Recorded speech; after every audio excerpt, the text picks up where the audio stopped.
दोस्तों नमस्कार, कैसे हो आप सब। आशा करता हूँ सभी भाई अच्छे होंगे, स्वस्थ होंगे। दोस्तों स्वागत है आपका मेरे चैनल पे और एक नई वीडियो के साथ मैं दोबारा आया हूँ आपके साथ डिस्कस करने ओला उबर के बारे में ही।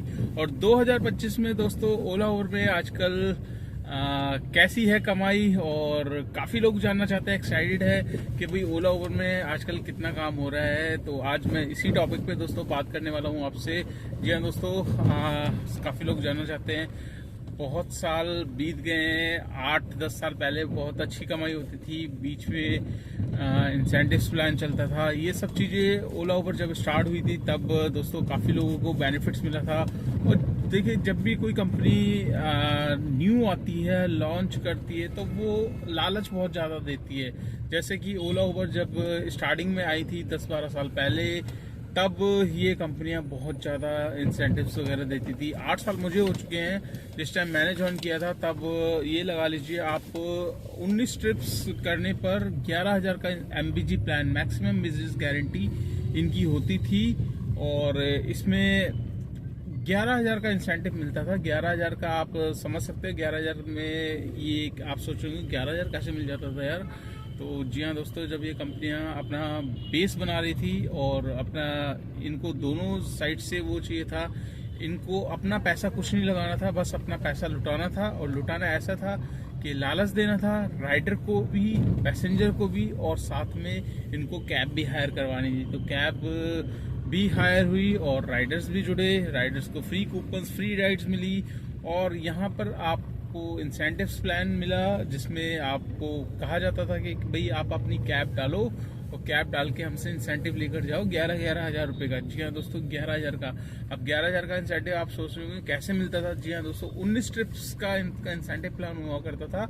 19 ट्रिप करिए और 11,000 रुपए पाइए। अब 11,000 कैसे मिलते थे ये मैं बता देता हूँ। 19 ट्रिप जब होती थी, जैसे 19 ट्रिप में हमारा सपोज हमने 5,000 रुपए का काम किया, तो जो 5,000 रुपए जो आए वो हमारे हो गए। उसके बाद जो उनका इंसेंटिव प्लान था, 19 ट्रिप जैसे हमने कंप्लीट कर ली, अब 11,000 देने, तो 5,000 तो हमारे पास ऑलरेडी आ गया। बाकी जो बैलेंस बचा आपका 7,000 रुपए का, सॉरी मतलब 6,000 रुपए का, तो 5 तो हमारे पास ऑलरेडी आ गए। 6,000 रुपए बाकी बैलेंस इंसेंटिव के तौर पे ओला ओवर कंपनियां देती थी। तो उस टाइम तो दोस्तों काफी भाइयों ने एक गाड़ी से 10 गाड़ी करी, 10 से फिर बहुतों ने अपने प्रॉपर्टी भी बना ली, बहुत सारी चीजें करी है। तो मैं जिस टाइम आया था सिर्फ 3 महीने मैंने कमाया। तीन नहीं, 4 महीने मैंने, 4-5 महीने मतलब कमाया था सही ठीक ठाक। तो उसमें मैंने भी अपनी गाड़ी की कीमत निकाल ली थी।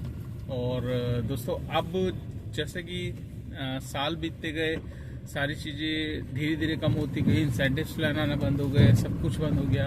और अब 2025 आ चुका है। 2025 में अभी राइट नाउ मैं बता दूँ, अभी काफ़ी भाई जाना चाह रहे हैं, तो काफ़ी भाई इंटरेस्टेड है इस चीज़ में कि भाई हम ओला उबर के साथ आना चाह रहे हैं, तो क्या हम इस लाइन में आ सकते हैं, आना ठीक होगा क्या नई गाड़ी से। आज के टाइम में करंट में कितना काम निकल रहा है। जी हाँ दोस्तों, देखिए, अगर आप नई गाड़ी लेकर आते हैं, सबसे पहले आपको, पहले तो मैं यही बोलूँगा, आप नई गाड़ी लोगे उससे पहले आप सर्वे करो।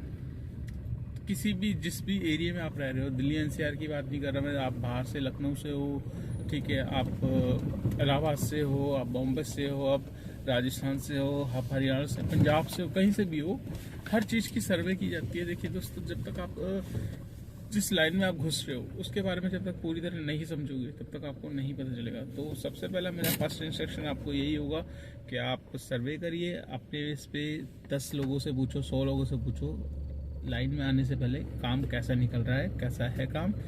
अगर पॉजिटिव रिस्पॉन्स आए तभी इस लाइन में आओ, वरना फिर कोई वो नहीं है। बट मैं अपना एक्सपीरियंस बता दूं आपको, 8 साल मुझे हो गए इस लाइन में, तो कैसे काम निकलता है ये सब चीज़ें मैं आपके साथ डिस्कस करने वाला हूँ।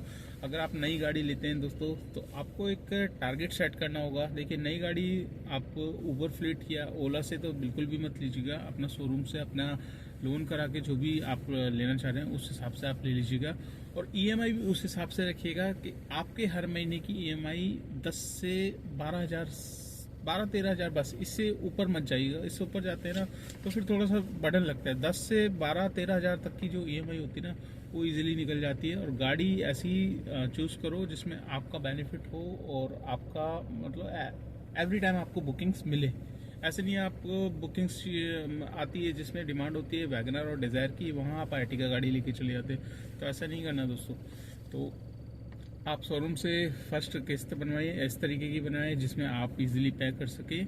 और काम का तरीका करने का मैं आपको बता देता हूँ। देखिए दोस्तों, काम जो निकल के आता है ना, अगर आप 12 घंटे काम करते हैं, और 12 घंटे देखिए ये काम तब निकल के आएगा जब आप एक टाइम टेबल सेट करोगे अपना। देखिए ऑन डिमांड आपको डिमांड्स जाननी ज़्यादा ज़रूरी है कि डिमांड्स किस टाइम पर होती है। डिमांड्स होती है ऑफिस आवर्स में, सुबह जैसे मॉर्निंग में 7 से 10 के बीच में ऑफिस आवर्स होते हैं, फिर उसके बाद 5 बजे से लेके रात के 8 बजे तक का ऑफिस आवर्स रहते हैं। तो ये पीक टाइम्स होता है। इन पीक टाइम्स में ही दोस्तों हमारी अर्निंग करने का अलग ही मज़ा होता है और हमें अलग ही रेट मिलता है। हालांकि इन पीक आवर्स में हमें ट्रैफिक वो भी झेलना पड़ता है, हमें फ्यूल भी काफ़ी खर्च करना पड़ता है, बट इन्हीं पीक आवर्स में हमें अच्छी अर्निंग करने को देखने को मिलती है। तो अपना सबसे पहले टाइम आप शेड्यूल करिए कि मॉर्निंग में आप तकरीबन 7 बजे अपने घर से निकल जाइए। 7 बजे जैसे आप निकलेंगे, 7 से 10 के बीच में आप देखना आपका काम जो होगा वो 800 से 1000 रुपये तक के बीच का होगा। 12 बजे तक आप आराम से 1200 रुपये तक का काम कर सकते हैं। कई बार होता है ये टोल, अगर आप NCR में चक्कर लगा दिया तो 1400 से 1500 रुपये आपके आराम से 12 बजे तक हो जाएंगे। फिर उसके बाद आपका जो ऑफ टाइम होता है वो आपका एक 100 रुपये घंटे के हिसाब से होता है। आप चाहे कैलकुलेट करके देख लेना, और ये मैंने सब कुछ लगा करके देखा है, तो मैं आपको बता रहा हूँ कि 1 से 4 के बीच में आपको 100 रुपये घंटा 400-500 की ही अर्निंग होगी। तो आपको क्या करना है, इस दौरान में आप अपना रेस्ट भी कर सकते हैं 1 आध घंटा, जब आप लंच करें उसके बाद अपना फिर काम स्टार्ट कर दें। फिर 5 बजे से लेके 8 बजे तक जो काम होता है दोस्तों, उसमें आपका 1000 से 1500 रुपये तक का काम निकल आता है। तो टोटल काम 12 घंटे में अगर करने वाला होगा वो 3000 का भी करेगा, 3500 का भी करेगा, ठीक है। ऑन एवरेज 2500 से लेके 3500 के बीच की एवरेज रहती है जो कि काम की होती है। बट ये काम अब बहुत से भाई सोचेंगे यार इतना काम होता ही नहीं है। देखिए मैंने क्या बोला, ऑन डिमांड आपको स्ट्रेटजी बनानी होगी। ऑफिस आवर्स में पीक टाइम में ही आपको काम करोगे तब जाके ये काम होगा। अदरवाइज आप ऑफ टाइम में निकलोगे जब डिमांड ही नहीं है, तब आपको कैसे आप अपना टारगेट अचीव गोल अपना कैसे कर सकते हो। तो आपको फर्स्ट ये सेट करना है, उसके बाद ही आप डेली की अपनी इनकम देखोगे। देखिए दोस्तों, अब आप सोचेंगे यार 3000 का या 2500 का काम हो गया तो मेरी इनकम तो 3000 के हिसाब से महीने की 90,000 होगी। 90,000 हो जाती है दोस्तों, ठीक है, बट इसमें आप ये भी देखो, आपने 90,000 कमा लिए तो 90,000 आपके हाथ में तो नहीं आए ना।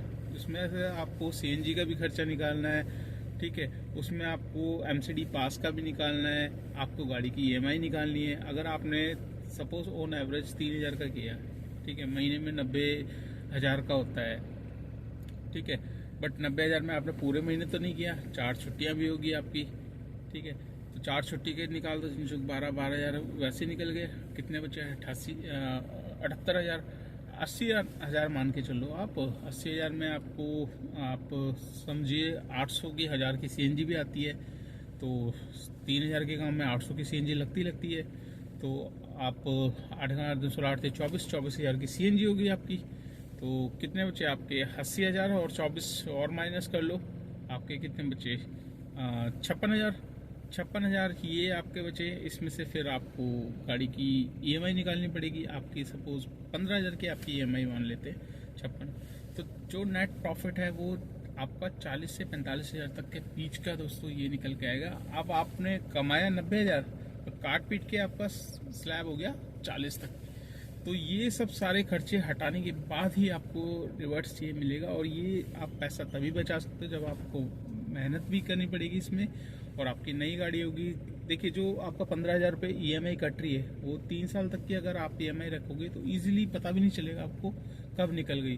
बट जितनी आप लॉन्ग रखोगे ना, लंबी, उतनी फिर 3 साल के बाद गाड़ी भी पुरानी होती जाती है, फिर गाड़ी भी अपने खर्चे मांगती है। तो 2 साल तक तो गाड़ी कोई खर्चा नहीं मांगेगी आपसे, 2 साल तक आप इजीली निकाल लोगे। 1 साल आप वैसे ही थोड़ा बहुत खर्चा मांगेगी, बट जब तक आप फ्री हो जाओगे, उसके बाद आपका जो 15-16 हज़ार रुपये किस्तों में कटता था वो आपका जुड़ना स्टार्ट हो जाएगा। तो जहां आप 40,000 बचा रहे थे, वहां 50 से 60 तक का आराम से अर्निंग कर सकते हो। बट ये काम वही कर सकता है जो देखिए हर काम में लगन होनी चाहिए, मेहनत होनी चाहिए। बिना मेहनत के आपको सफलता नहीं मिलेगी। तो काफ़ी भाई बोलते हैं कि काम नहीं है, बट काम होता है, करने का तरीका होना चाहिए। तो मैं आज की वीडियो में बस यही आपके साथ शेयर करना चाहता हूँ, अपना एक्सपीरियंस। और जो अभी 2025 में भाई जानना चाहते हैं ओला उबर में कैसा काम है, तो उनके लिए ये वीडियो बहुत ही जानकारी भरी रही होगी। और अच्छी लगी वीडियो तो देखिए दोस्तों, एक लाइक एक शेयर जरूर कर जाना, क्योंकि आपके एक लाइक एक शेयर से मेरे को आगे हेल्प मिलती है, वीडियो मेरी आगे पहुंचती है, उन भाइयों के पास जाती है जो जानना चाहते हैं ओला उबर में कैसा काम है कैसा नहीं है। तो चलिए दोस्तों, वीडियो को एंड कर लेता हूं और आपसे मुलाकात करते हैं नेक्स्ट व्लॉग में। और नेक्स्ट व्लॉग में किस टॉपिक पे लेकर आऊँगा, कोशिश करूँगा आपको हिंट दे दिया करूँ।